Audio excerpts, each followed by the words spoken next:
Ég heiti Ísak Þórir Ísólfsson Líndal og er að læra sálfræði.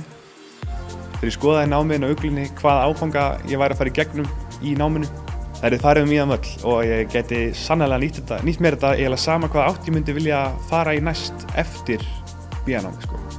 Námskeiðið sem stendur upp úr hjá mér er klárlega almenn sálfræði sem er á fyrstu önninni strax. Maður fær innsýn inn í alla kima sálfræðinnar. Mér finnst það alveg magnað að fá að hitta einhvern veginn alla og allir að segja frá einhvern veginn svona sínu sérsviði sko. Það var krefjandi að fara í gegnum klásusprófin og áfangana en það er ótrúlegt að finna samt að fólk stendur saman. Að það er ekki bara samkeppni, þú ert líka, menn eru líka að hjálpast að þó þeir séu að keppum þessi sæti. Það sem kom mér mest á óvart í sálfræðináminu, örugglega eins og mörgum sem byrjaði í sálfræði, er hvað þetta er mikil talnavinna, skilur. Þetta er mikið með tölur og rannsóknir. Þú getur gert það sem sýnist eftir að þú lýkur BA-náminu hérna í Háskólanum á Akureyri.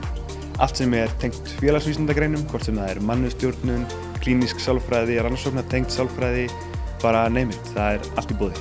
Ég er mikið hérna upp í skóla, svolítið. Ég kýs svolítið að hafa þetta sem bara svona eins og vinnustæði minn sko. Að ég mæti hérna 8 og 3 í viku þá byrja ég að fara í ræktina hérna. Og það er alveg geggjað sko, að gera það, koma því inn í rútínuna sko. Og svo fer maður alltaf í hádegismatinn með mötuneytinu.